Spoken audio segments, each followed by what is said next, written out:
So we can call the meeting to order. Hi, everyone. I'm calling the meeting to order today at 5:02 p.m.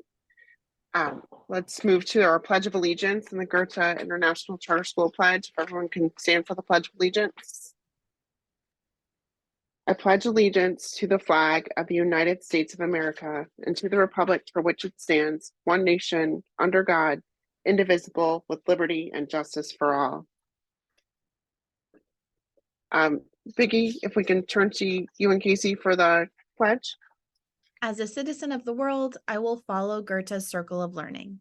Curiosity opens my mind, ideas lead to knowledge, responsible choices show respect, cooperation strengthens others, learners are courageous, empathy creates community. Als ein Bürger dieser Welt folge ich dem Kreis des Lernens, neugierig, ideenreich, respektvoll, kooperativ, mutig, empathisch. Thank you. Let's move to a roll call. And Vicki, do I lead this or do you? You do it. Okay, thank you. Yasir is not here today. Frank? Here. Pete? Here, finally. Katrin? Present. And I'm here as well. Let's move to the approval of agenda as presented. I move the agenda as presented. Do I have a second? I can second. Thanks. Seconded by Katrin. All in favor? You need to make the roll call. Yeah. Yes. I do this differently with my board. I'm sorry. Frank? Yes. Pete? Yes. Katrin? Yes. I also approve. So the agenda is approved. Let's move to public comment. Vicki or Casey? The public may comment on any item that is on the agenda or any other item that is in the board's jurisdiction. Members of the public who wish to comment during the board meeting may use the raise hand tool on the Zoom platform or raise their hand if attending in person. Individual comments will be limited to 3 minutes, and the total time for this purpose shall not exceed 30 minutes per meeting. If an interpreter is needed for comments, they will be translated to English, and the time limit shall be 6 minutes. Individuals may speak 1 time per subject. The Board of Trustees reserves the right to mute or remove a member of the public if comments or actions disrupt the board meeting. Board members are prohibited from responding to or commenting on matters raised by the public that are not on the agenda. Thank you. Do we have any members of the public present? No. All right, let's move to the next item, the consent agenda. Do I have someone to move the approval of the regular board meeting minutes of October 16th, 2023? I move. Thanks, Frank. Pete. Pete, sorry, thank you. All right. So let's move to the vote on that. Frank? Yes. Pete?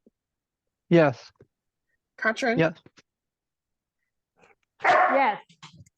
And I approve as well. Let's move to the next part of the agenda items for action and discussion.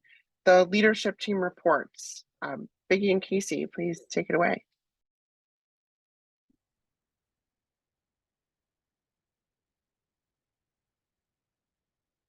Okay, so we're doing this through one microphone. I hope you can hear me. We're sitting right next to each other here. Yeah. We're starting with the enrollment update, as always.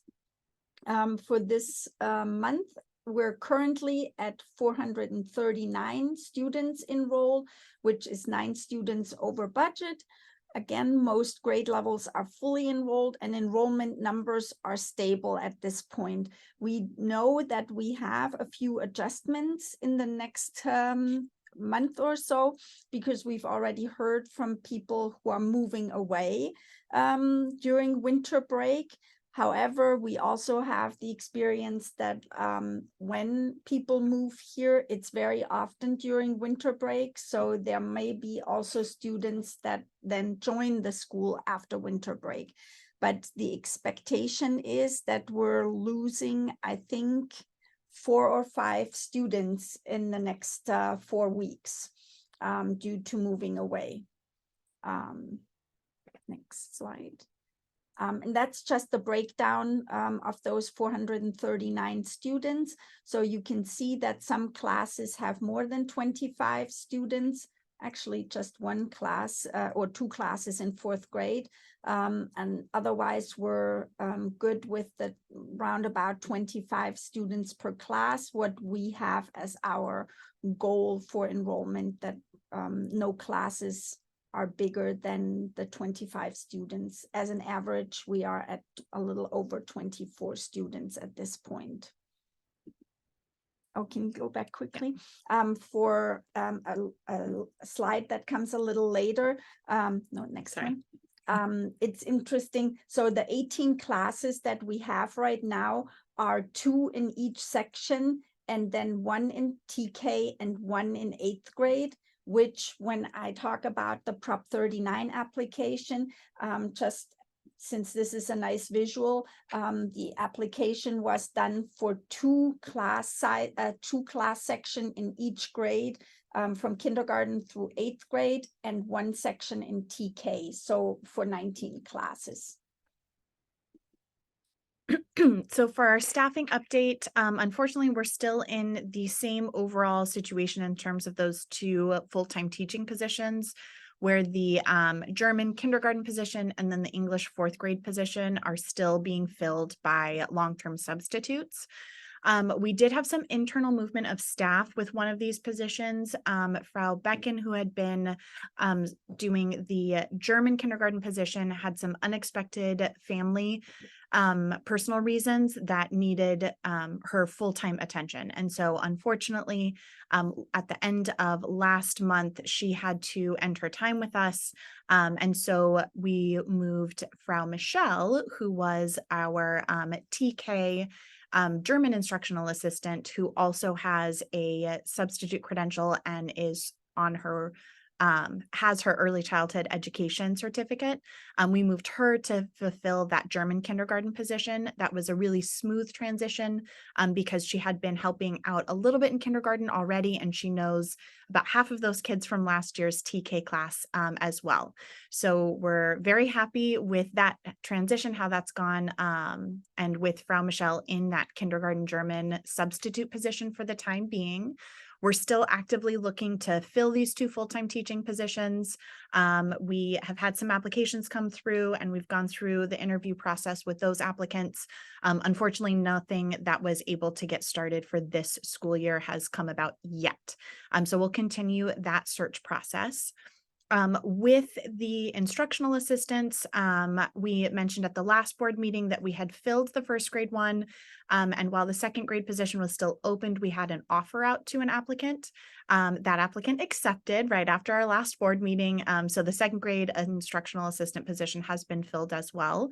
And we are very happy with our new staff member who's joined in 2nd grade there. There does leave one open instructional assistant position in kindergarten, because when we moved Frau Michelle from her TK instructional assistant role into the kindergarten substitute teacher role, we needed to place an instructional assistant within TK. And we had one of our current kindergarten IAs go into the TK class because there's already that familiarity with those students there as well, since she's been helping them during their recesses and lunches already. And we've got a substitute instructional assistant who is covering in the kindergarten IA position and working really well with Frau Michelle and the class as well. So we are still looking to find a permanent solution for that instructional assistant position. However, that also is completely dependent on when we fill the German kindergarten position, because once that teaching position is filled, then Frau Michelle could return to her German instruction for IA as TK, and we would not need an instructional assistant there. So it's really all dependent on those teaching positions, on what happens with the movement of our IAs in those TK and kindergarten grade levels. Since this is kind of a totally different topic than the rest that we're going into, are there any questions or anything for staffing? Frank? No questions. Pete, do you have any questions? No question. Katrin? No questions, thank you.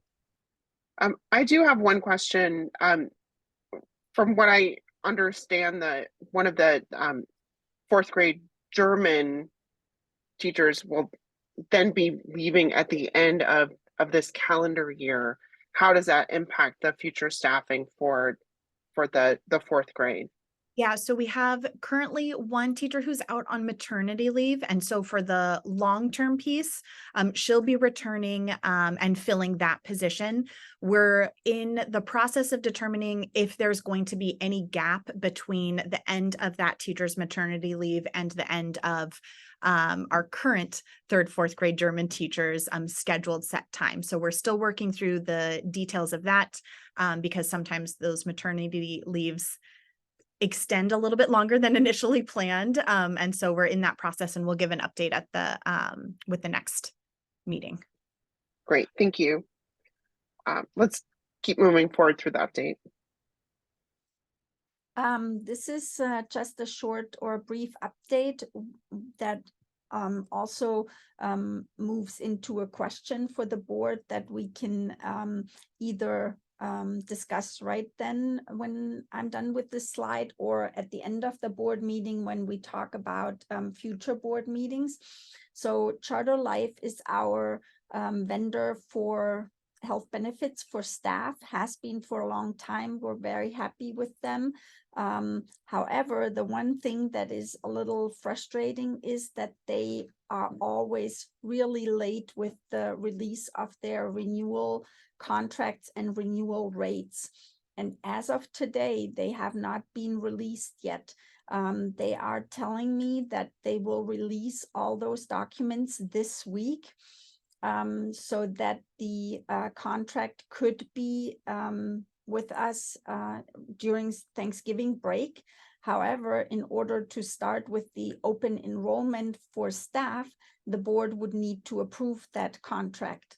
That means we would need a special board meeting that we need for the contract approval. The suggestion would be the Monday after Thanksgiving break. It's also a Monday, and it should be very quick. But then, because we have the open enrollment information session for staff scheduled for that Tuesday, the 28th, which is afternoon staff professional development. And then the open enrollment timeframe would be from the 28th through the 12th of December, which is 2 weeks. And the health benefits would be effective January 1st then. So the health benefits always go for the calendar year, whereas the school year obviously is from July through June. Staff members at this point still get the $750 per month for health benefits, and have the chance to choose their personal health benefits during this open enrollment time frame. That would be the 28th through the 12th of December. So as I said, we can leave that for the moment if that board meeting date of the 27th would work for people. Otherwise, we would need to find a different time for the board to approve that contract. Thanks. I see that Frank has some questions. If we can bring this up now, Frank. So standard operating procedure that, health benefits are being circulated around that time through all organizations. Why does the board actually approve the health plan, the benefits? We have a budget. I don't think we do need to have an approval of the contract. I guess It's standard operating procedure. Have we ever approved it? We've approved it every year. That's why I'm going off of that, because it's a big contract. You're on mute, Peggy. I'm talking. It's not a Zoom call. I know, I'm You talking. don't say you're on mute. I understand I'm intentionally on mute. I'm talking through Casey's computer. Can you not Can't hear hear you. Frank, can you hear me? Frank, are you able to hear me?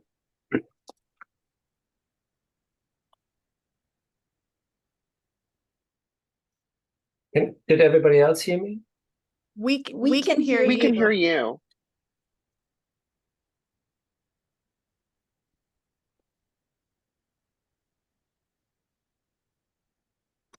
Can you hear us, Frank? I guess not. Yeah.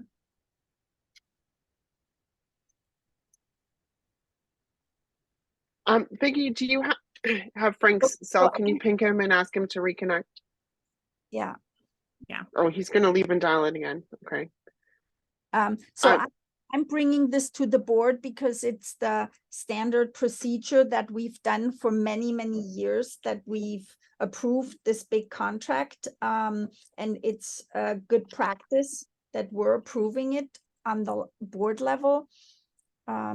So that's why we're suggesting that date. Understood. Do you have any information, and Pete and Contran, I'll come to you for questions after this. Do you have any information from the vendor as to whether you expect the rates that they're going to be offering you or will be substantially different from prior years? They've said that they think they are negotiating the rates to be very stable, and from the 2 years ago to 1 year ago to this year, the rates were completely stable. So maybe that's one reason why it always takes so long, but they have not indicated a significant increase. Thank you. Pete, do you have any questions? No questions. So I apologize. Can you hear me now? I didn't hear anything of that. Yes, we can hear you. Yeah. So Frank, just to catch you up, I asked while you were gone, I asked if there were any indications from the vendors to whether the rates would be consistent with prior years, and Biggie responded that they're completing their negotiations to be very consistent with prior years, so we're not expecting any major changes in rates. And then Biggie also confirmed that this is an item that comes before the board each year, as it is a fairly substantial contract, which I take both points. I think it makes sense that this is something that comes before the board, but I also take your point that it is a big piece of kind of regular business, but I think it also is one of those kind of larger commitments that the organization makes. Yeah, I So- think, our exposure is kept, this is what I'm saying. Our financial exposure is kept at 750 per person per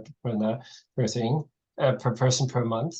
And so, there's nothing, regardless of what the contract says in the back, right? It is Right. immaterial to us. I'm just trying to declutter the agenda. I don't think this is a board approval item. And so we should consider for the future not to put it in front of the board, because of our stance on subsidizing it. Right? Yeah.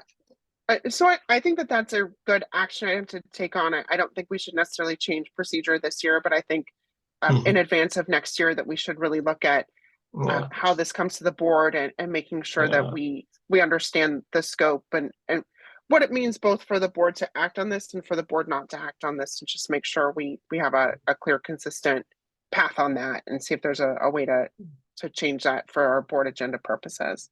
Okay. But in terms, Would you like this to be on the next board agenda right away so that you still have it fresh in your memory and decide to not bring it or continue to bring it to the board for next year? Or would you like to keep it kind of hanging up in the air and then bring it to the board next year in September or October, right before the approval would have to be given? I don't think that we should keep it right before the approval, but I do think that Yasir should have some opportunity to weigh in as to when it gets onto the agenda for conversation. So I think in the annual meeting, I think there is a section where we always review all contracts. Maybe that would be the time where we decide which contracts go in front of the board and which one do not. Okay. that's an excellent suggestion. In terms of scheduling, board members, do you want to discuss now whether or not we'll be able to convene for a meeting on that 27th, or should we defer the scheduling conversation till the end of the meeting? I think what is it when you said order? I think, you know, it's a call of order or something like that. There's a technical term for that. If you want to make a procedural comment, I think this belongs under new business. Right, we'll take that on at the end then. This is just an overview for you to see how they are structuring the timeline for when the rates are released. They are claiming on 11/15, which would be Wednesday, and then open enrollment window and what I had said before. So just for your information. And then for Prop 39, we have submitted our application on November 1st. Legal counsel has reviewed the calculation and the application wording before it was submitted. We applied for 19 classrooms, which is one section of TK and 2 sections for each other grade level, kindergarten through 8th grade. As a projection, we have submitted for 371 students, which turns into an ADA of 356.16 because we're calculating at a 96% ADA rate. And then a total student number of 518 students. For the projection, we have used 71.62% for in-district students and then a little over 28% for out-of-district students. That is about what we have now. So a little more than 70% of our students are in district. That is important because LAUSD only is responsible for providing classroom space for in-district students, not out-of-district students.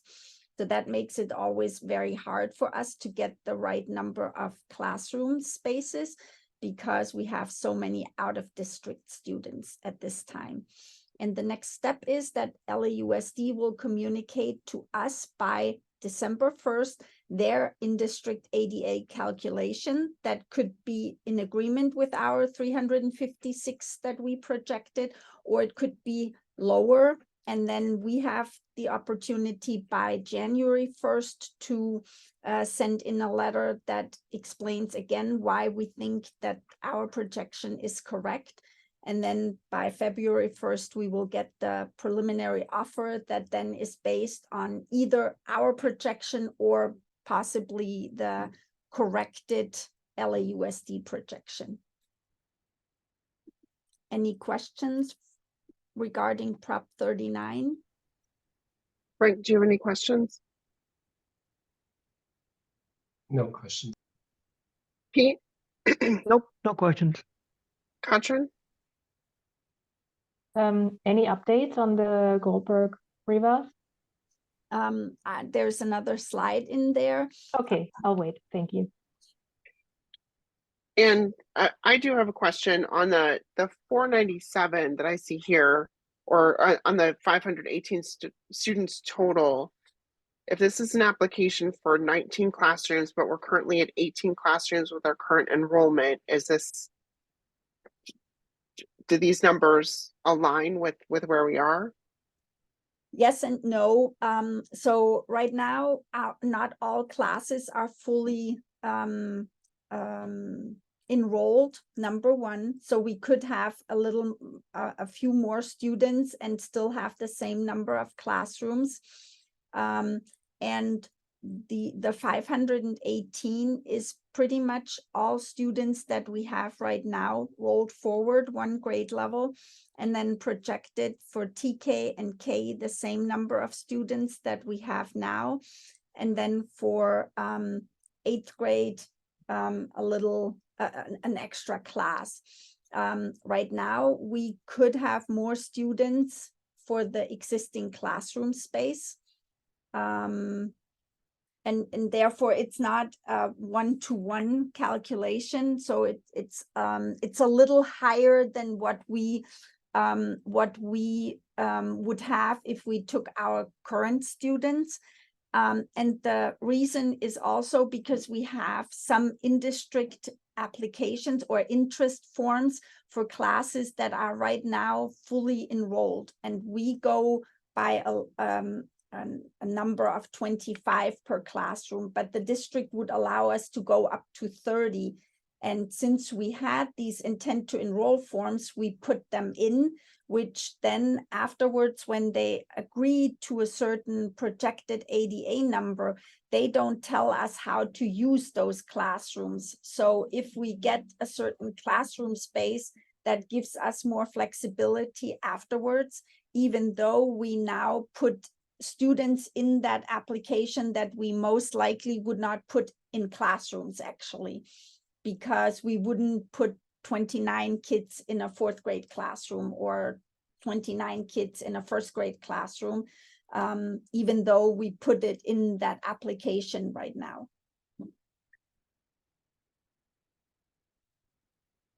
Thank you. I think we can move to the next slide. Mhm.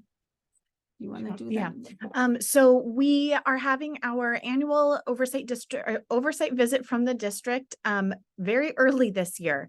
It will be on Thursday, December 14th, which is the second to last day before we go into winter break. In the previous years, it's always been within that second semester, usually earlier on in the second semester in about February. So this is much earlier than usual. But it's the same general process as it always is from one year to the next. We've already submitted documents that were due to the district by November 3rd. There's always a chunk of initial information that they need earlier on in the year, regardless of when your oversight visit date is. And then the rest of the documents and the financial documents, those all have specific due dates in correlation to your oversight visit date. So for us this year, all of the physical documentation will be due by November 17th. And then our expected due date for all of the other documents that we need to provide is November 30th. The in-person visit will again be on December 14th, and we'll have a specific schedule for the district staff who are going to come. We have the same head lead person for our oversight visit as we've had in prior years. So we're happy to get to work with her again.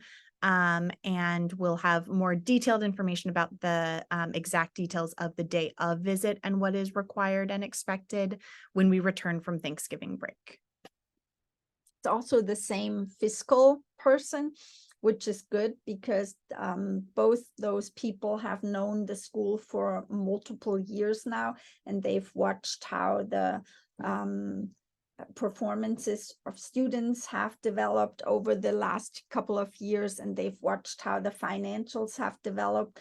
So certain things they don't need to ask again because they just see the development over the last few years, which usually helped us a big deal because the school has such a complex program and such a complex setup with the dual language immersion and the IB that they don't see often in other schools, if at all.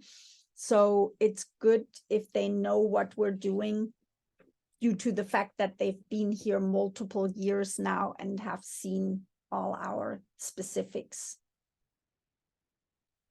One other thing just of note is while the content of the information is all pretty much the same, the structure of how they're asking us to submit things is in a totally new format this year than in prior years. So it will be interesting to go through these preparation steps with our LAUSD team in preparation for the oversight visit. And then it'll be interesting to see if there are any specific changes for the day of visit as well.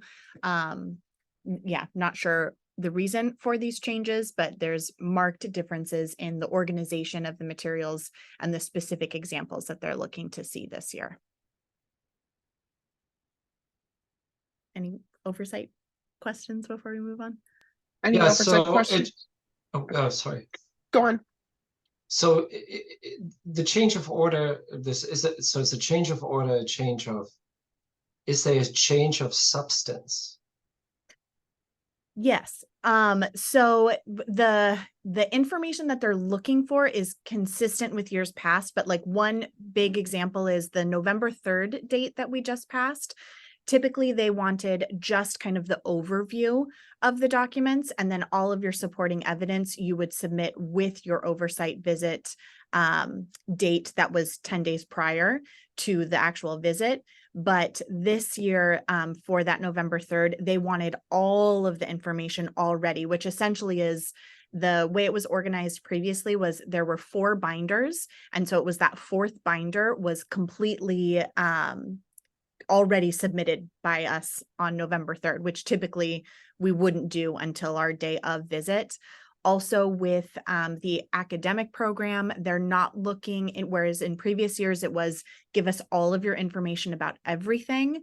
Now they're asking for very specific examples, like we would like to see 2 to 3 lesson plans on this topic, or 2 to 3 examples of how you're meeting student needs in this specific area, versus in previous years it was give us all of your documentation about this or that. So I don't know what this means for the conversations we'll have with our team and what they'll want to see in person. But it is reassuring that we're working with the same people who do know our school and our program already. But it'll just be interesting to see how it moves forward. So the question really is there, if there are any hot political topics where they set you up for either success or failure, right? You know, being. Well, the November 3rd deadline was clearly already a little bit pushing it, because they know that charter schools have to submit the Prop 39 by November 1st. And this was just 2 days later, and it was all the credentialing, all the background information of every staff member. So that was a big, huge chunk of the whole oversight visit, which was tricky to manage within the 2 days that we had from the Prop 39 due date to the submission due date. But overall, it's going to be 2-3 tough weeks until we have to submit these documents. Thank goodness Ryan is very helpful with the financial documentation, but we'll be fine. It's just a situation that we don't know exactly what to expect.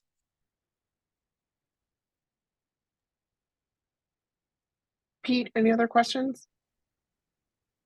Katrin? All right, Do well, you- Oh, sorry. go on, sorry.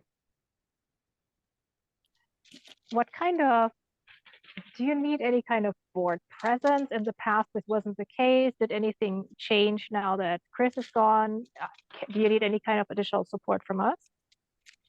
That remains to be seen. We won't know. There are a few documents that they'll give to us closer to our actual visit date. And one of those is the day of information and what it is they're actually looking for. So there have been years past where they did want to speak with members of the board. There have been years like last year where they did not want to speak with members of the board during the day of visit. So once we know exactly what it is that we might need board involvement on, we'll communicate that. But as of now, there's nothing at this time. Okay, thanks. And remind me, is our next board meeting, our next regularly scheduled board meeting before or after this visit? I think it's before. On December 11th. So it's Okay. Monday of that week, and the oversight visit is on Thursday. Okay, so you can give us a further update if we haven't heard from you about the planning for the oversight visit. Yes. Okay, great. All right, let's move forward to the next topic. That's just a brief fundraising update. I'll do a more comprehensive one at the next board meeting.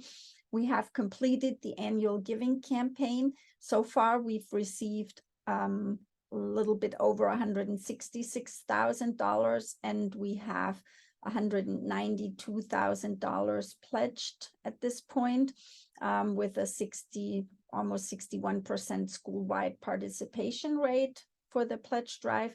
And at this moment, we have our 6th annual Tony Thomas Jogathon underway. The donations will be collected through the 28th of November. Right now, we have $26,000 received with a 38% school-wide participation rate. Oh, and Any then- questions from the board on fundraising? Frank, No questions. Pete, Nope. Katrin? Can you just provide a benchmark how this year's donations compare and participation rates compare to last year, for example? So for the annual giving campaign, last year we ended with a little bit over $200,000, but only a little bit over 50% participation rate. So there were more bigger donors, less participation. This year we've seen a lot of also small donations, which is really nice because those were families that didn't donate last year, but there were also a few that haven't yet donated the bigger amounts that have donated in the past. So I assume that there might be still some donations coming from those who just didn't yet get to it. We've had that before, that people just donate when it fits their personal finances the best. So I'm confident that we can get to the mark of 200,000 that we have set as a goal for the annual giving campaign.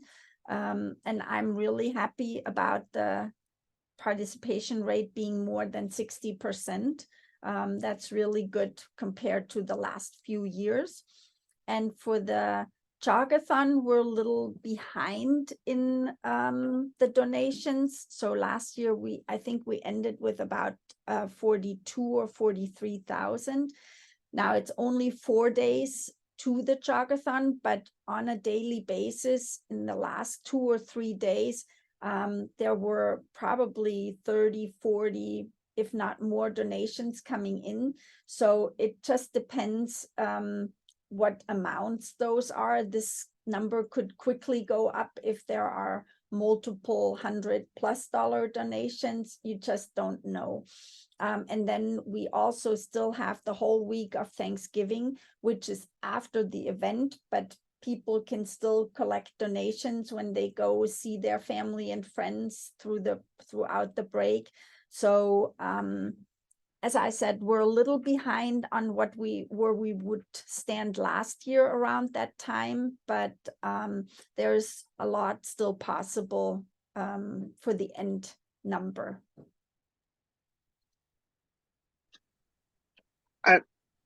Thanks, Peggy. And I know from my side, I've had some parents ask me to see if we can help figure out why there might be parents who are still not, or families that are still not participating in the annual giving campaign, even with the messaging of you don't have to donate much, we're just asking for something. So for that participation rate really is the focus.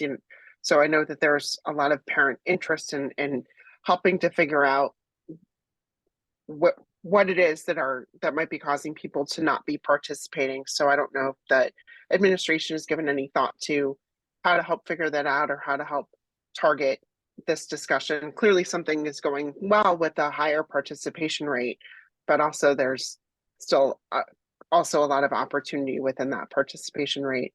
And then with the Jogathon, is there anything that the administration needs from the board to support that work, or is there anything that our active parent community can do to help with upping those numbers?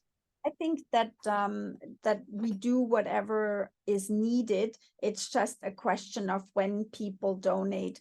For the pledge drive, it's a fairly compressed time frame of 6 to 8 weeks where we count those donations at first.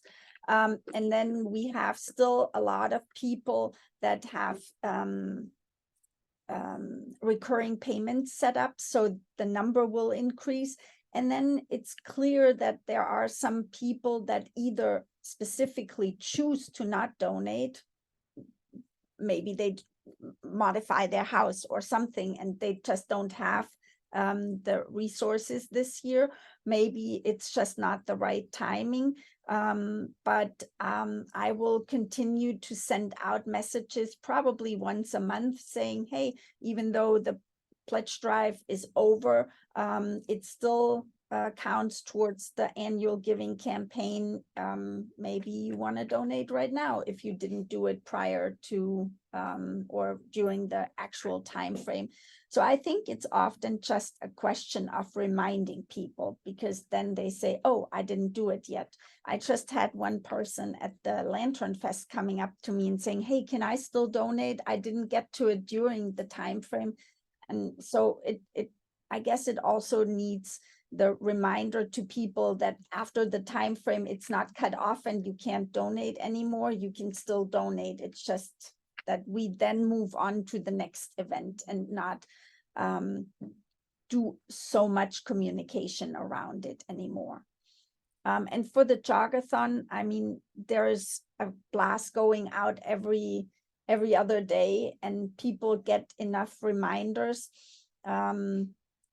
However, I have to say, I've had a couple of parents now come up to me and say that they would like to donate, but that they don't like the fact that they are supposed to send out messages to family and friends. They don't feel comfortable sharing this and asking other people for donations, which kind of defeats the purpose, because the Jogathon is meant to be donations from other people, not again from the parents. It's meant to be that you share this with your extended family, and that grandparents and aunts and uncles and best friends of parents donate, and not the parents again. So I'm not sure how you could influence that, because that's the personal comfort around the fact that you're supposed to ask other people for donations. Can I make a Thanks. comment? Sure. Please. Yeah, I think there's a cultural component. Being German from Germany, it's not something that we do. And I could imagine that those hesitations oftentimes come from German families, where asking for money for your kid's school is just completely unheard of. And maybe if we provide communication with sort of this kind of introduction where it's needed, saying, hey, here's the context, here's why, and this is something that happens here in the US, and that's completely normal and needed, it would make it a little bit easier. A different thing that I've heard sort of lately in the parent community is that there's a little bit of fundraising fatigue probably, and a little bit of an impression that the timeline between the annual giving campaign and the Tony Thomas Jogathon is a bit too condensed. So it's like back to back, it feels like. And it also is perceived that there is just so much communication around fundraising that there is a bit of fatigue, coupled with very different economic realities in many families right now, where there definitely is less money to spend on fundraising activities. Just my impression, sort of from what I've heard in conversations with families. Yeah, that's absolutely possible. And it's true that they are back to back. However, that has been the case for many, many years, because the Jogathon is just best done in the fall or late fall. And the annual giving, you need to give it 6 to 8 weeks. Otherwise, you wouldn't get to the numbers we're looking for. So it's a little difficult to find a different timing for those two events.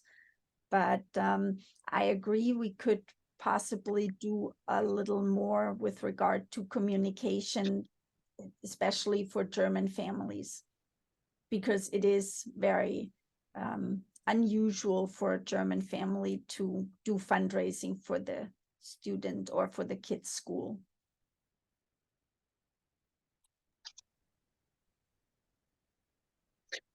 Thanks. So can we take that as an action to think about for the future on this? Great, thank you. So let's move on to the next topic. That's just a very brief update here because unfortunately there is not much to say. So obviously the vote was 4-3 to adopt the resolution. We are right now in the 45-day time frame that the superintendent has to create a policy that integrates the resolution. And there was a meeting of a charter committee that has been formed new around this topic. And the charter committee is comprised of 3 board members out of the whole Board of Education, 2 of them being Rivas and Goldberg themselves. And then Tanya Ortiz Franklin is a charter-friendly board member, but she is in the minority on this committee. That committee does not decide anything. They just discuss the item, and there is a possibility of people to make public comment. It's like a regular board meeting setting, so that then people can speak. This past week, when the committee meeting happened, there was a strong presence of charter schools along with CCSA. However, they did not really present a draft for the policy, nor did they discuss the content or a potential date for the vote. So there was a lot of discussion going on around different topics that have to do with Prop 39, but not the policy itself. A couple interesting facts were that the applications for Prop 39 space overall decline. So there were less charter schools looking for Prop 39 facilities than in previous years. And also there was a lower in-district classroom ADA projected, which means that LAUSD is succeeding in kind of trying to keep their own students within LAUSD, or making charter schools not apply for Prop 39 space, but having their own space or rent from other other facilities and not Prop 39 spaces. There was also the comment that about 5 applications of schools were submitted that actually never have submitted Prop 39 applications before. And within the meeting, there was a lot of discussion that those 5 schools definitely need to be kept off those campuses that are named in that resolution.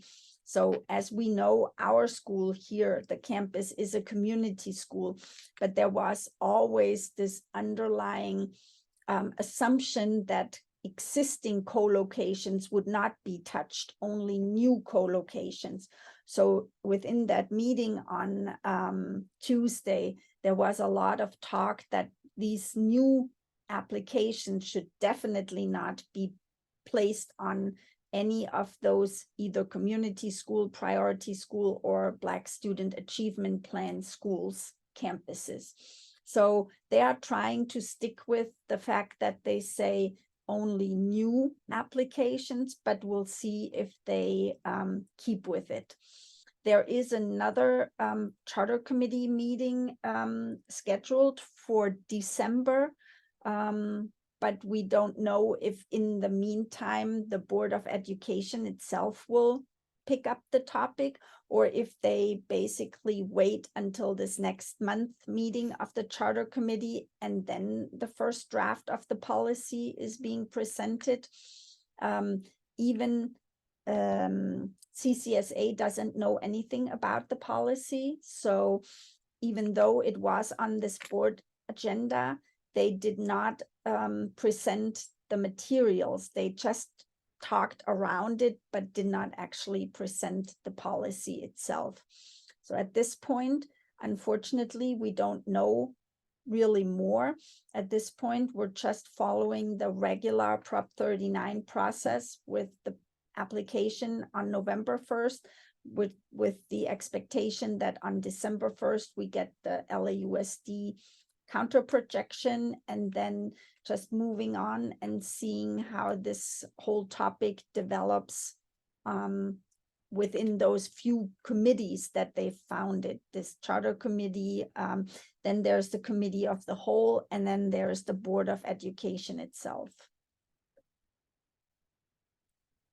Thanks, Biggie. I'd like to ask you guys to take an action item on this, which is I know that this is a topic of interest, not just to the board, but to a lot of our parent community too. If we can have some sort of communication or information as to the dates of meetings that the public is available to attend, because I know that there's a lot of interest from many places to attend meetings, and if there are opportunities for public comment, for people to make public comment. So if you can help make sure that the board as well as the parent community is made aware of when these meetings are happening, that would be very helpful. Questions, Frank?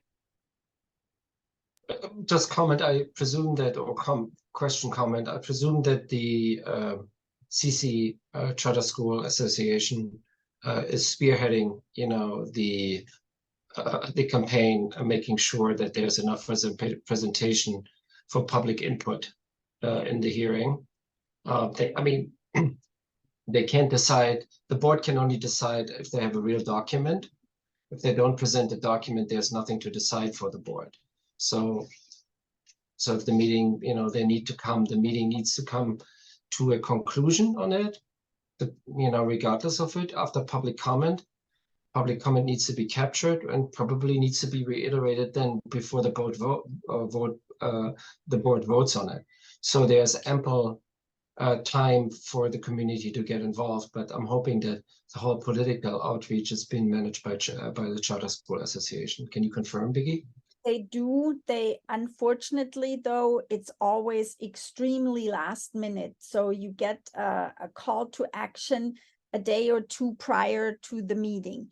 So, oh, it's on the agenda. No, it's not on the agenda. It's going to be supposed to be at 1 o'clock. Oh, no, now it's now it's at 10 in the morning. And then it's at 3 or 4 in the afternoon. This last one was on a Tuesday, on a Tuesday at 1 o'clock, when it's right in the middle of our dismissal time. So, But I will say this: these are like 3 board members. These must be Brown Act meetings, or meetings according to the Brown Act. So there needs to be a 72-hour thing. So the Charter School Association needs to monitor that, and they just can't move around the date. We can move around the time when the meeting begins. Biggie, that. Yeah, I know. But I guess they probably do certain things with the 24-hour time frame. Casey, we were in a meeting with the Charter School Association the day prior to the meeting, and I said, well, if the meeting is at 1, at the latest today at 1, we should have the document if they are discussing the document, because that would be a public document that you can Well, I don't think that they need to post a document, Biggie, but I think they need to post at least the agenda, what they're talking about, right? Right. Not the initial document, but it depends. If they are discussing a document, then we need to post, or we need to give the public our financials and whatever we're discussing here. So everybody, if they are discussing the policy, but they didn't this time, so it was anticipated, but they didn't. They just discussed around it. They discussed, and CCSA is constantly telling us that they feel like the board does not really understand Prop 39. They don't know how the process works. So there's a lot of talking around certain portions of the Prop 39 process, like how available space is determined in schools that have Prop 39 charter schools on their campuses and stuff like that. But you're right, they need to publish the agenda, but they do it with a 24-hour time frame, not 72 hours. Board of Education has to do 72 hours, but these subcommittees do it with 24 hours time frame. And it's really hard because they switch times around. So, you know, the day prior, oh, it's not at 1 o'clock, now it's at 10 in the morning, or now it's at 5 in the afternoon. And they do that very, I call it very manipulative, because they know that at certain times, certain people just can't participate. All right, good. Thank you. Pete, any questions? No questions. Katrin? All right. No question. Thank you for this update. Agreed, thank you. We look forward to hearing more. All right, let's move on. This is just an affirmation that we have received all confirmations of board members that they have done the Brown Act training, and I have also received all certificates of completion so that we can fulfill the LAUSD requirement for compliance regarding the Brown Act training. And we had all 5 board members plus the 3 members of the administrative team do the board training. Great, thank you.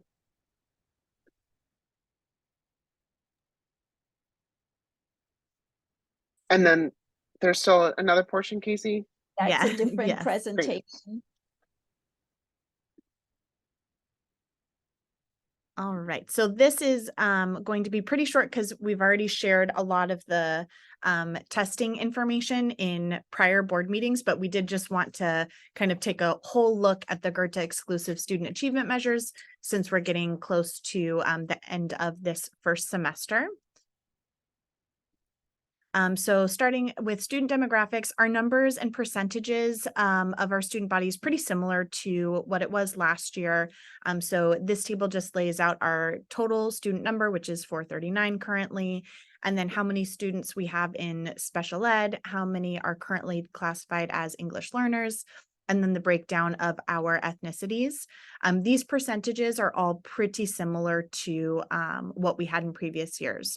We have some growth with our Black or African American and our Hispanic Latino student numbers and percentages, but nothing major, just within a few percentage points. But those are some of the student groups that we've really been targeting in terms of enrollment at our school.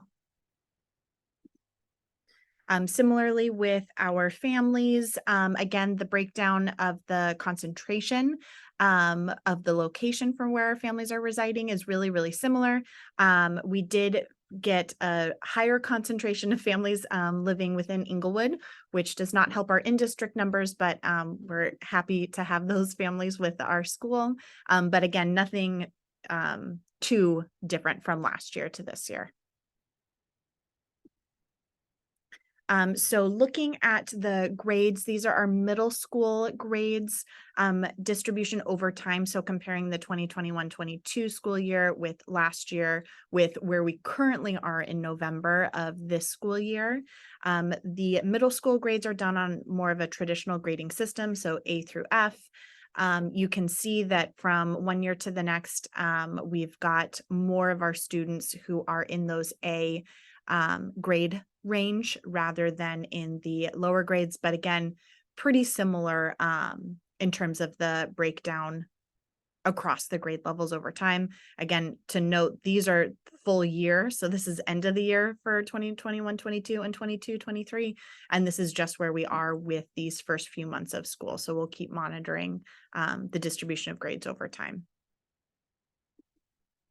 Our iReady results, again, this is just a very quick overview because we went into these in a prior meeting.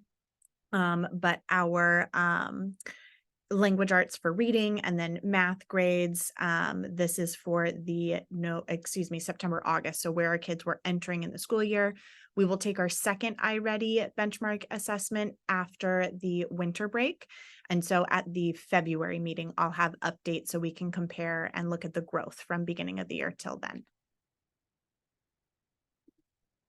What we wanted to share with CASP, which is new data for the board, is the comparison of our school with LAUSD and also the state. So this slide and the next slide will compare first English language arts and then math. As in previous years, our school is doing much better than the district or the state in terms of our student performance on the CASP. But it's really quite remarkable how much better we're doing with last year, so the spring of 2023.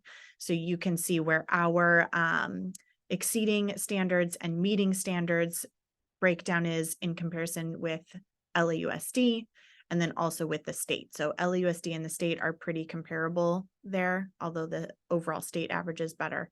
But our school is markedly better with their reading from the CASP. And then we saw even better results with our comparison of our math scores with both the district and the state. So that's really reassuring and motivating.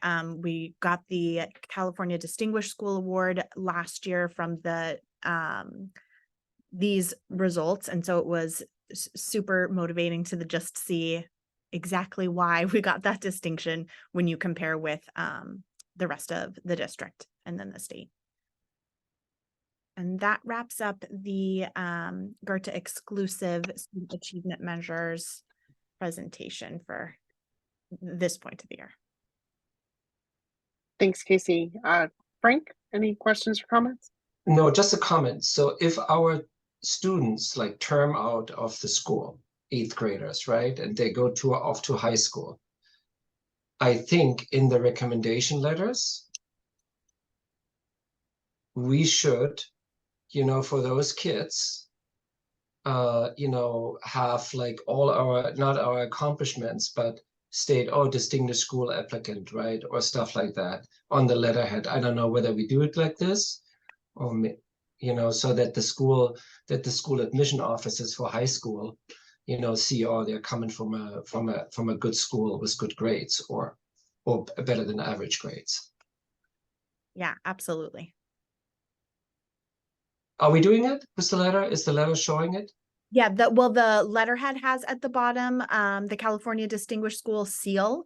And then when students ask for letters of rec, I write those personally. So I can include as much information as we would like. But I think like maybe in our layout when we like push these students off to the high school level, we'll have like like our layout of the letter or anything, just like really it stands out. It's just not like the average letterhead. It's like something more to that performance, right? Yeah. Great. Thanks, Pete. I'm good. Katrin? No questions. I just love this chart actually, and I think it's impressive. And I agree with Frank in that we can advertise how good the school is more. Just really looking at this should be on our advertisements, basically. No, I know it's not possible, but I'm just saying, really impressive result. Agreed. I think, seeing these two charts, it really brings home the quality of academics at Goethe and the quality of education that our kids are getting. So if there's any way to use any of these visuals in any place that's appropriate, go ahead and do it. I mean, these really tell such a great story of the work that you and your teachers are doing. Thank you.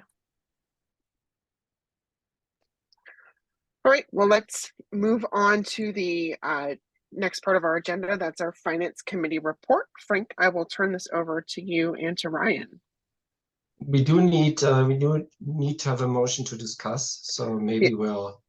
Yes. All right. So the first item under this is the approval of financials for October 2023. Do I have someone to move that? I move. Do I have a second? Second. Great. Moved by Frank, seconded by Pete. So Frank and Ryan, let's turn this over to you.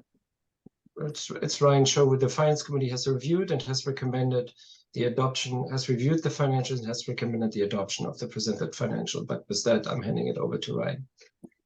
Can everyone see my screen okay? Great.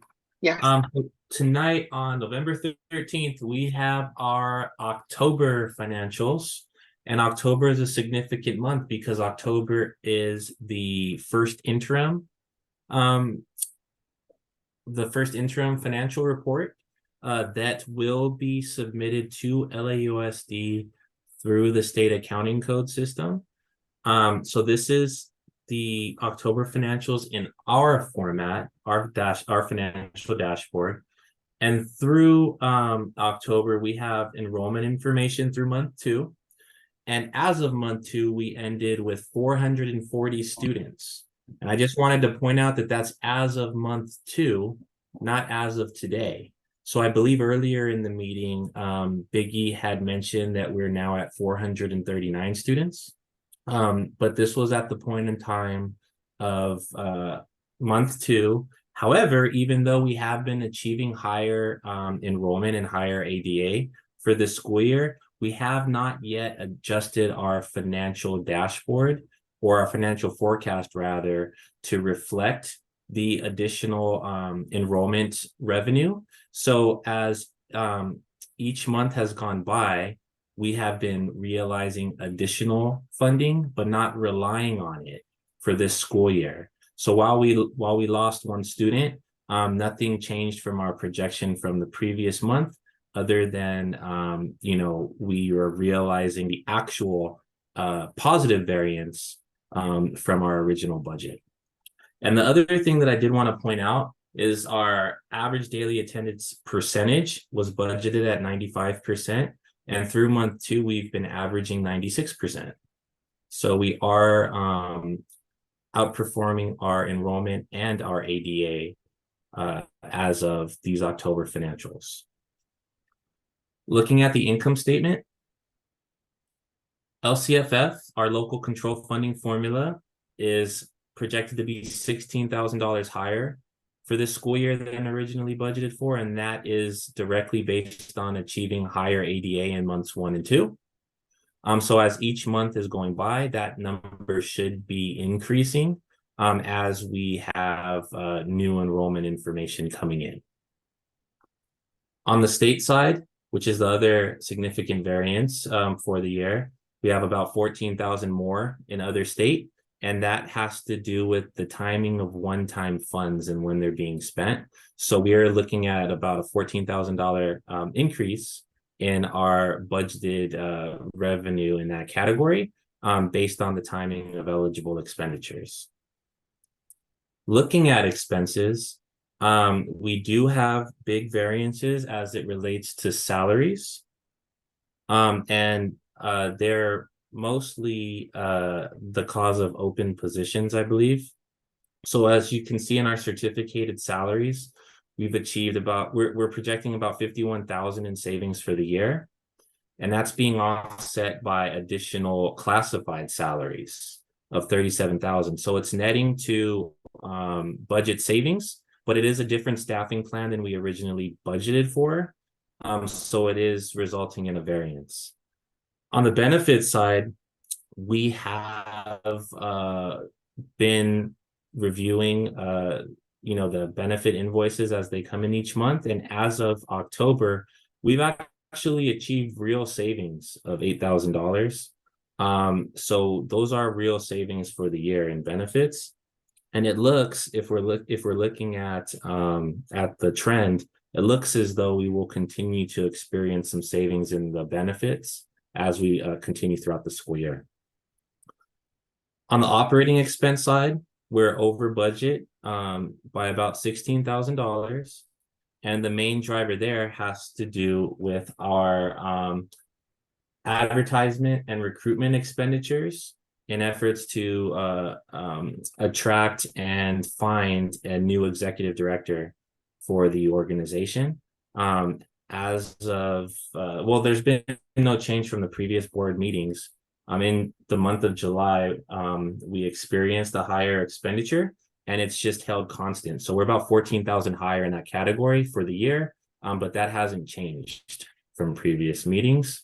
That's our only significant variance on the operating expenditure side. As of October, we're looking at net income of 48,000, which is about 38,000 better than budget. Looking at the balance sheet, we ended the month of October with 2.8 million, and we're forecasting year-end cash of $2.4 million with an $800,000 receivable as of June 30th. And the majority of those funds, you know, roughly about 90% of them usually come in their entirety in the months of July and August. So it's just a timing issue as to when we're actually receiving the money that we earn. So I just wanted to point that out. We will have about $800,000 coming in the early summer months to start the next school year. Within this packet, we also have our notes to the financials, which I described when going through the dashboard variances. We also have a copy of our income statement and balance sheet for the month of October. And our check register that is filtered not by check number, but by largest expense to smallest expense, or largest disbursement to smallest disbursement. And this has been reviewed prior to this meeting at the Finance Committee. And that concludes my presentation. Thank you, Ryan. Any questions? Let's start with Frank. Just a comment, Ryan, just go up there for a second for the first slide on the dashboard. So I just want to remind everybody, you know, that we have the substantial revenue, which is not one-time revenue. And I asked Ryan to break out the $292,000, you know, as restricted and one-time funding. And you see how the money is broken down for this year and for the following year, right? For the following year. So just keep this in mind that we have basically $300,000, you know, outside of the ordinary, which help to balance the budget. You know, only the last comment I want to make on this one. Thank you. Thanks, Frank. Pete, any questions? Nothing from me. Katrin? No, thank you. No questions. Nothing from me either. So let's take a vote on the approval of the financials. Frank? Yes. Pete? Yes, aye. Katrin? Yes. I approve them as well. Let's move to the next item, the update on the Finance Committee membership. Vicki? There are two updates. We had a parent who attended the Finance Committee meeting last week, and she is very interested, and she will be coming by the office in the next couple of days to get some more information. She has submitted her resume, but too late to bring it to you. So we could either bring it if we decided on a special meeting and decide on that also, so that she could already be a member of the Finance Committee meeting by the December meeting, or we can bring it to the regular meeting in December. Then she would start in January with the Finance Committee meeting. And then also Frau Paul, who is the assistant principal, has said that she would like to be on the Finance Committee as a staff member, an additional.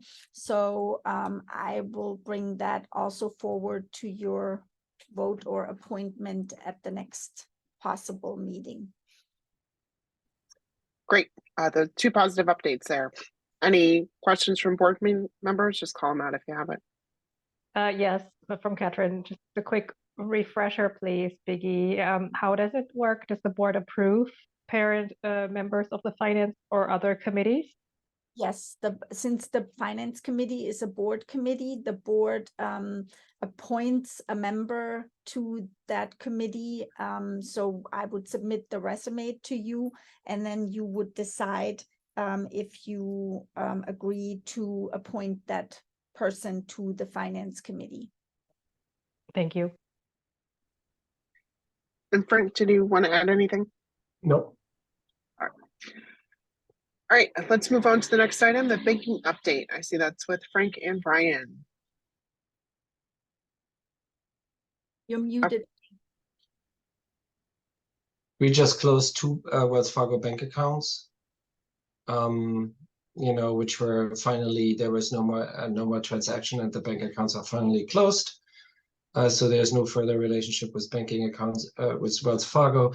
We continue to look into savings accounts, you know, for some of the numbers, debating whether we should open and on the finance committee level, debating whether we should open with Union Bank of California or use the Morgan Stanley banking relationship we have, or whether we could you know, expand our relationship with the California credit union or our school credit union here.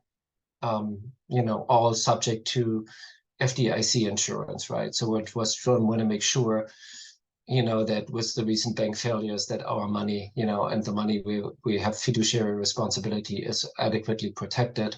And so Ryan is looking into the fact whether there's any, since we're holding too much money in the California credit union account, that we're, you know, that if we should buy additional FDIC insurance on top of it. So we're looking into it just to make sure that the money is safe, right? Great, thank you. Any questions, Peter Catron? All right, thank you, Frank, and thank you, Ryan, for your work. Let's move on to the next item on the agenda, the approval of educational records and student information policy. Does anyone move this item? I can move. This is Katrin. Thanks. Do I have a second? I'll second. Great. Moved by Katrin, seconded by Pete. Biggie, I'll turn this to you. Yeah, so we recently discovered that we did not have a policy in regards to educational records and student information. And we wanted to make sure that we did have one that was on hand to provide to our families and for our staff as well. And so we reached out to the legal team and they gave us a draft policy to review. Biggie and I read through it and made very minor updates so that it correlates specifically to Goethe, but it's pretty straightforward. So it goes over what are education records, who has access to those records, and what is the process for requesting copies of records, for requesting amendments for information that is in those records, but all pretty straightforward in terms of it's the direct individuals who those records belong to have access and their parent or guardian. And outside of that, it's very limited access outside of school staff, obviously, since they're our records of who would be able to view those.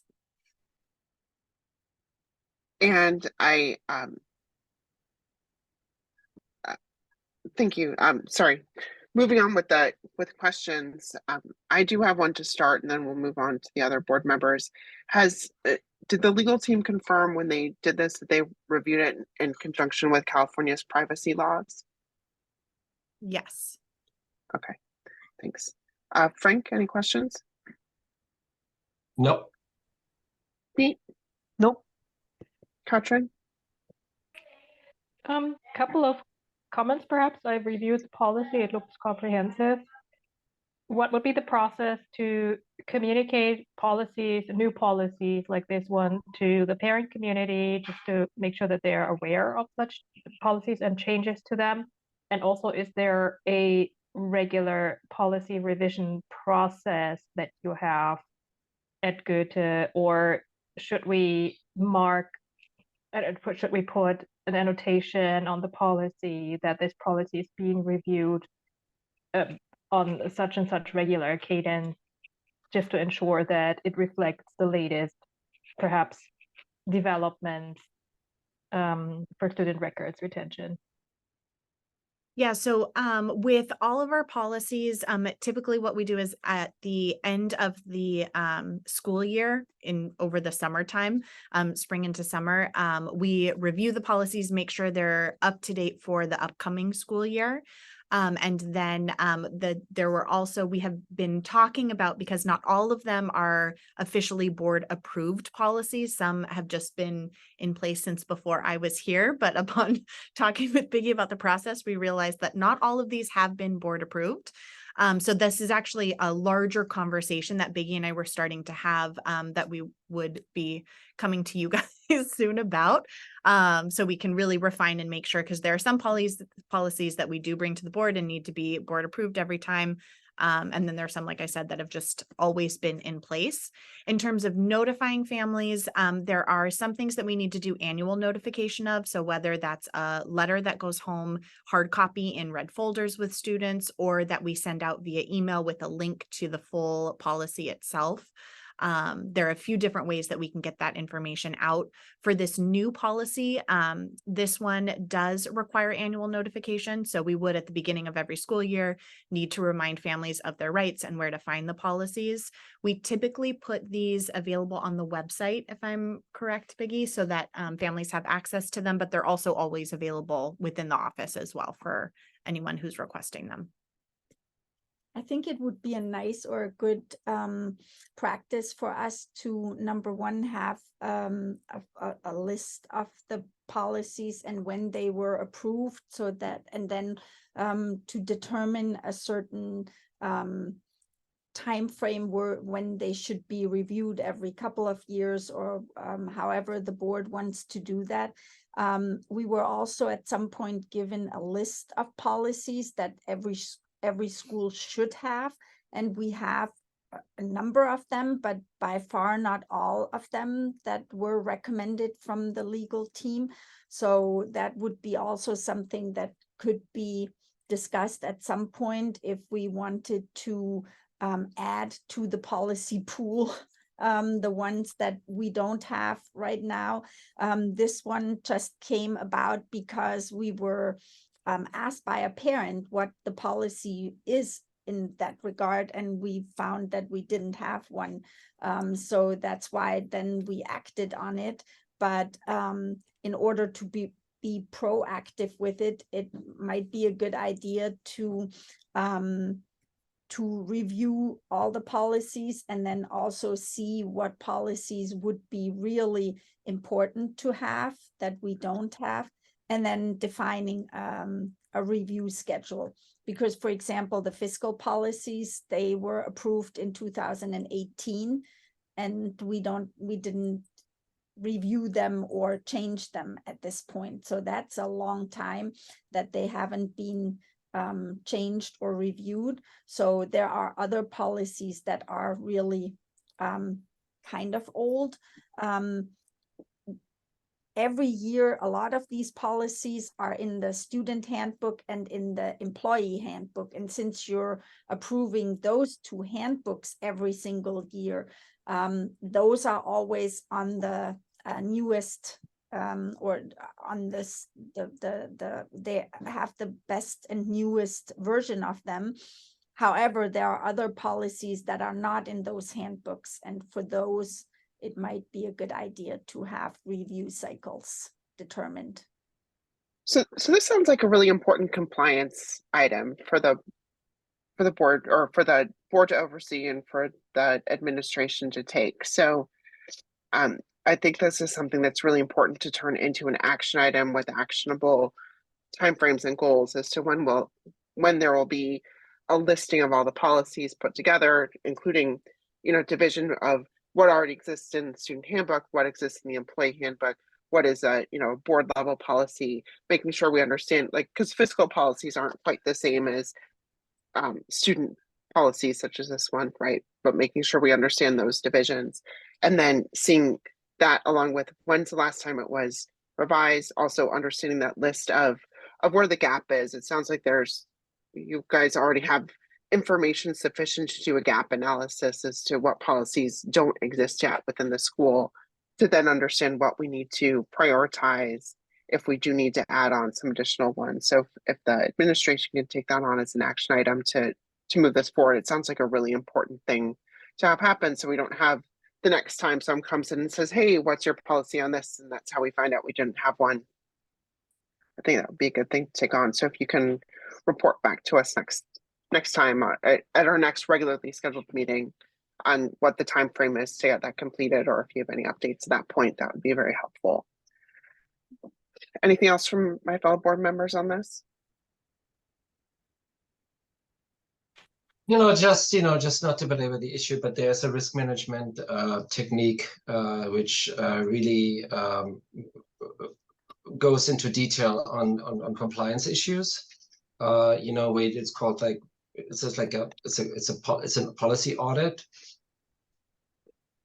process, and it's highly recommended to go through that.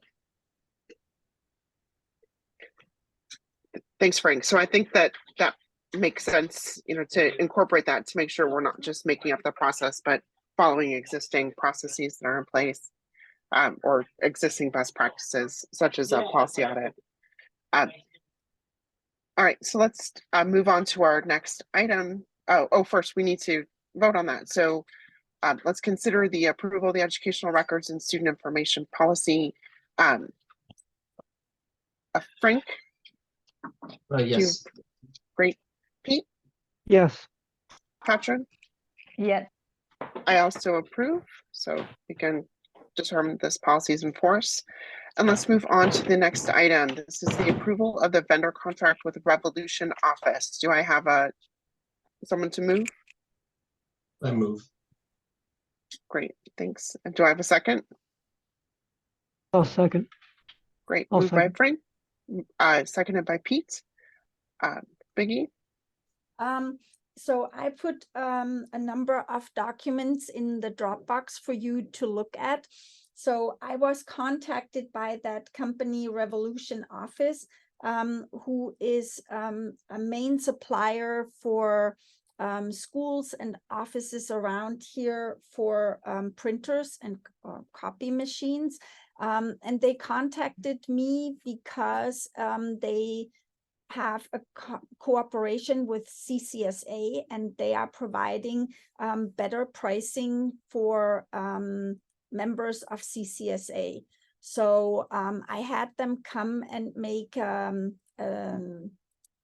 suggestion of how our copy fleet could look like, or copier fleet could look like, because we have two big copy machines in room 45 that do the bulk of the copying, and then we have a smaller machine in the main office and a smaller machine in the attendance office. So in total 4. There are a few areas with the existing contract that are not the best they could be, but at this point we're 4 years into the existing contract, so there's 1 year left. It's a typical term length of 60 months for those copy contracts. When we got the current machines, we did exactly the same what Revolution Office is suggesting now. So with the previous contract, the now contract, they also bought out the contract. So they we changed in year 4 instead of year 5 after the contract was up, and they helped, or they took the old equipment, gave us new equipment, and then we started the contract. So beside the fact that the contract with Revolution Office would be better pricing, significantly better pricing, it also seems like the technical response time and the technical service would be improved compared to right now. They've been very responsive to questions that I had about the contract. And what one of the main things is also we recalculated the usage of the printers and copiers to get a better reflection of what we're actually using in black and white and color copies. And they agreed to calculate overages in a yearly schedule instead of a every 6-month schedule, which would help us because we have different usage in different months. So in the beginning of the year, you use copy machines much more than around Christmas time, for example, or during break times. So if it's if the overages are calculated throughout the year, that is more helpful, so that overage cost would go down. And on top of it, they calculate better prices for overages, and they calculated our usage. So in total, I think it would be a really good deal for us to do that. If you approve it, I would like for you to approve it with the caveat that I did not have a chance yet to call in references. They provided me references, but with everything going on, I did not have a chance yet to call those references. So if any of those references said not a good experience, then I would like to maybe step back from the contract. But as of now, it looks like a really good option and a price advantage for the school that is significant. And I don't have the numbers in front of me. I would have to bring up the documents that are in the Dropbox, but I think it's about a $600 per month advantage, which is for the, if you go down all the way, so it's about a $36,000 price advantage for the term of the 60 month of the contract. Thanks, Biggie. Go to questions, Frank. Did we ever pay overage on the Wells Fargo? Yes, we had about $2,000 worth of overages in 6 months. Well, when you look at the contracts, right? So, I mean, it's kind of like the reverse. So the monthly allotments is 32,000 per month versus 44, and 12,000 versus, oh, there's more color copies. Oh, that's not, Includes, that's exactly the problem. There are much more color copies made than we have contract. so the And- overage comes from the college okay, then it makes sense to me, because other than that, it's just, you know, this is like business economically finance math 1, where you can just like, where's the break-even point, right? So but this is you know, the average copy is a little bit, the black copy is cheaper than the color copy. The black copy is cheaper, the all black copy is cheaper on the Revolution offers. And so, well, if this pans out, then it's better. $36,000 is $36,000 over 5 years. I would be inclined to do so if the math works out. It definitely does, because we do more color copies, so it's an advantage if more color copies are included. And then also they are calculating the overages for all 4 printers the same. Right now, the color copies on the 2 small machines are much more expensive than on the bigger machines. And in the office, we tend to have more color copies because of documents that need to be printed and stuff. I think it's a good move to do, and we would get new machines now. Yeah, I mean, this was my follow-up question, right? At the 5th year, where we have a lot of service calls where they are less responsive than what the new company would guarantee. So for me, it makes a lot of sense to change the contract now. Right. So you know, that would be my follow-up calls, right? Services like the same when you lease a car, the longer the lease goes, the more repair goes on. Last questions. Are these new copy machines we're getting? These brand new ones, or are they repurposed or repurposed? They are pretty much new. They were in how do you call that, in where you can look at copy machines. So like in the showroom or something type thing. Yes. Yeah, They right. are Okay. brand new, but they weren't in a school before and then repurposed. So so just make sure that the copy machine, that there's a certain quality to the copy machines, right?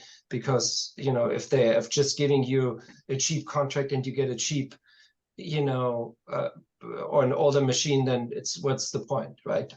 Yeah. When it's all about reliability. So these were the only comments. Thank you. Thanks, Frank. Pete, Nothing from me. Katrin, I was wondering, but I think you kind of answered my question already, if the proposed numbers were based on actual use data, actual usage data, actual number of copies that the school made, but it sounds like, yes, that's the case. and Biggie, understanding that you'd like to have that caveat for reference checks, is there a need for the board to approve this tonight? Or is this something that if we were to have a special meeting that we could defer after you'd had an opportunity to do the reference checks? If you had a special meeting, we can definitely wait the 2 weeks, and I could do those reference calls prior and then bring it back to you, and then you could decide after you hear what came out of the reference calls. So to my board members, do you have a preference as to moving on this tonight or at a later date? I can move today. All right, so let's take a vote on this with the caveat that Biggie will go ahead and prior to entering the agreement, do a reference checks. And if those reference checks do not pan out, then you will come back and report to the board that you did not execute the contract, and we'll proceed to look for other alternatives for the next year. All right. Great. All right. So with that, Frank, Yes. Pete,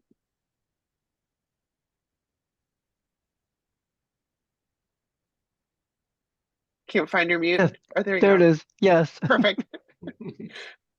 And Katrin, Yes. great. I approve as well. Thank you. Let's move to the next item on the agenda, the approval of vendor contract with Best Version Media for the neighbors of Playa Vista. Do any of my board members move this item? I will move. Do I have a second? I'll second. Great. Thanks, Pete. Biggie? So this is the same magazine that we've talked about last time, and we said last board meeting that we would stick with the just two that we have at this point with Best Version Media, which is Westchester Living and Venice Living. I brought back to the person that we are dealing with that the board said that we would not want to move forward with the neighbors of Playa Vista at this point. But then he came back to me and said, oh, can you bring it back to the board one more time? Because in the meantime, we have that list of all the schools around us that are doing business with them and that are featured in their magazines. And since there are a number of schools that are right around us and our direct competition, like Playa Vista Elementary School, for example, I thought it's still worthwhile to think about it one more time. We've had very good experiences with Westchester Living and Venice Living, and it's a cost of about for the year of about I think $2,000 roundabout. So it's not a big investment, but it would still give us the opportunity that we are named in the same context of some of our direct competitor schools, and then also that we would be receiving more of the online marketing because they are offering the print media combined with the Google ad component. And since that is not our direct forte to know how exactly to handle the online marketing piece, it seems a good way of doing it in combination. Now, I know from last time that some of the board members said that they are not so fond of the print media, which I understand, but we were We have good experiences with the Argonaut, and as I said, Pete last time said that he has seen our ad in the Venice Living. It's a good magazine. I have a few samples here. It looks like really community oriented, family oriented. It's people who would be possible or potential families for our school. So I think it would be a good decision to go with that advertising.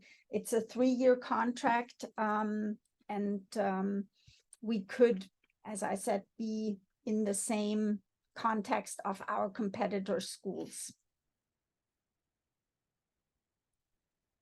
Thanks, Peggy. I'll turn to Frank first for questions or comments.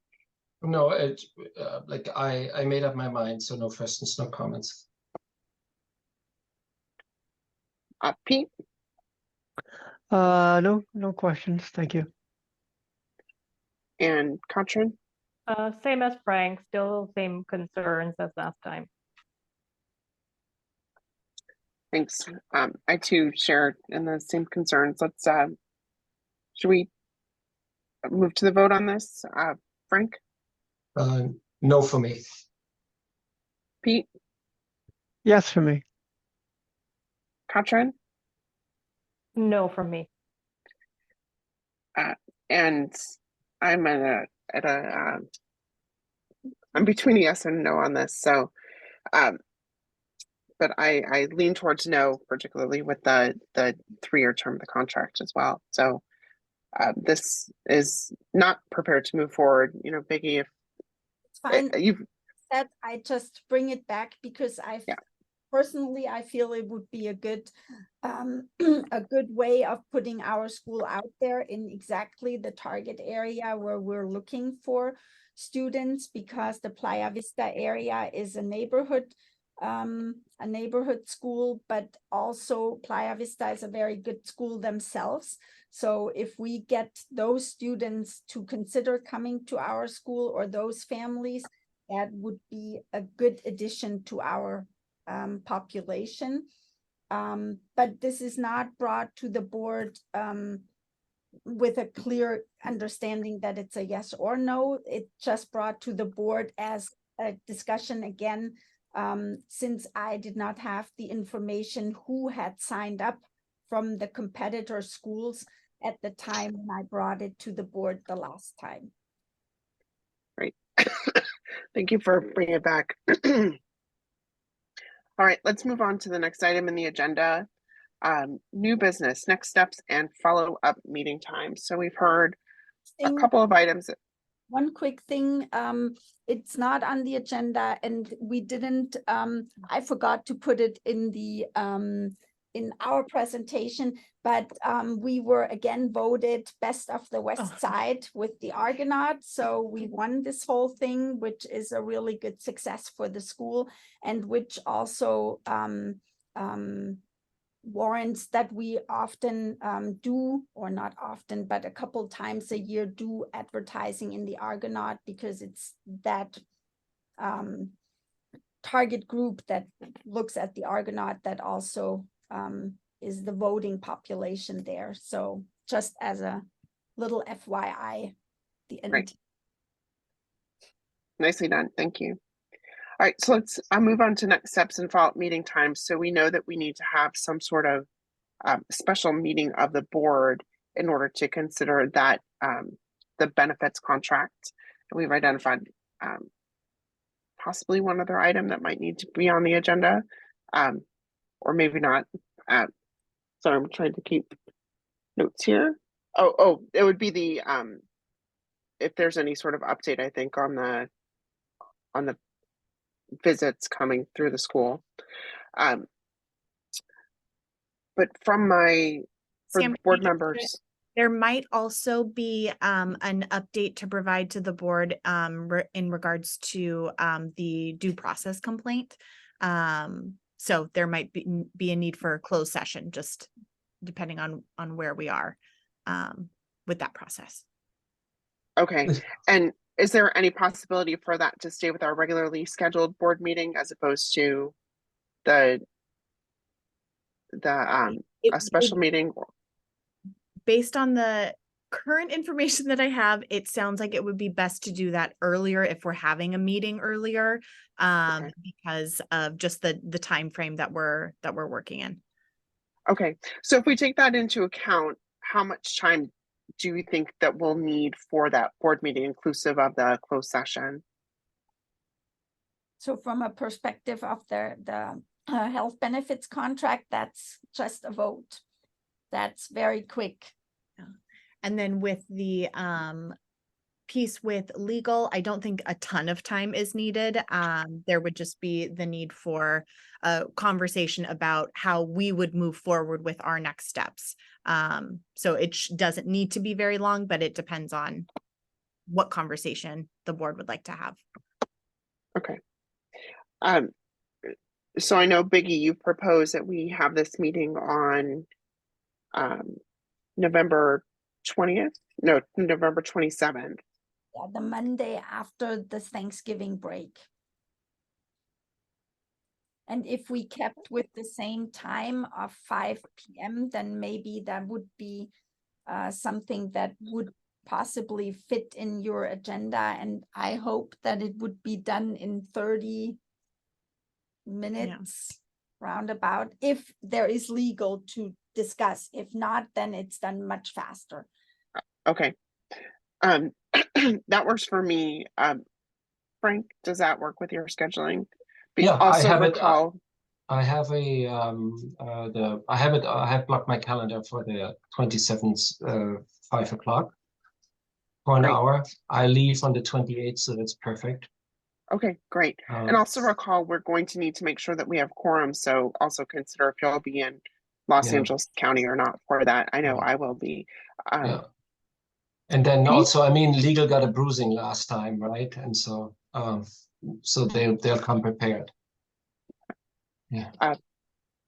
Pete, does this timing work for you? Yeah, it's good for me. Okay. And Katrin? Yes, it works for me too. Great. So let's go ahead and move forward with that as the next meeting date. We'll inform you here as well. So you can make sure to properly notice that. And also with the benefits contract, if you have the information available sooner, don't hesitate to provide that to the board sooner. So on that agenda, just like have like maybe add to the agenda like an update from our recruiting firm. Maybe a document, a self-study document. It doesn't need to be half a paragraph where we are, candidates, anything in the pipeline, right? So just as a note to bring forward. It doesn't need to be discussion, just an information item. Yeah, we have Thanks. a meeting this week on Wednesday, and then there is another meeting with the search committee on the 27th at 4 o'clock. So definitely, since they are already in the meeting with us, they could stay for a 5 o'clock meeting and give an update. Just a 5-minute update, right, for the board, right? Not more. Just here's where we are. Yeah. FYI. Right. Yeah. And to that point, I'd really like to have that as a standing item on our agendas moving forward, an update on the status of the executive director search at each meeting, even if it's just that 5-minute update, as Frank said. I think it's an important piece of visibility for the board. Also, would you like that to be from the agility directly, or would you want, let's say, Katrin or Yasir, who are board members on the search committee, give that update to the board? I think it should be led by Yasir and Katrin as they see appropriate. Also during the next executive director or the next administrative or leadership update, I'd like to make sure that we keep visibility on, if you can keep this as a standing item on there too, the schedule for the charter renewal and your IB renewal work, any other regularly scheduled items, so that we have the visibility into the calendars that your team is working on for those really important items for our school. Turning back to board directors, do you have other items that you'd like to make sure remain on our regular meeting agendas or any other items that you'd like to see coming up in future meetings, Frank? Yes, absolute board Christmas party recruit. Dinner. We need to actually see ourselves, in a room and have a dinner together or a lunch or anything. Everything after the 15th when the directors of the school are available too, so we can extend our invite and pay for their lunch or for their dinner. Agreed. Great idea. Thanks, Frank. Pete Nothing else for me. and Katrin. Nothing from me, but I like the holiday party idea. I do too. All right. So with that, or Big and Casey, first, also let me extend to you. Do you have any other items that you'd like to make sure get onto our future agendas? Not at this Mm-mm. time. Great. So with that, do I have a motion to adjourn the meeting? I can move. All Gotcha. right. So let's call this meeting adjourned at 6:52 p.m. Thanks everyone for joining, and we will talk to you in 2 weeks. Thank you.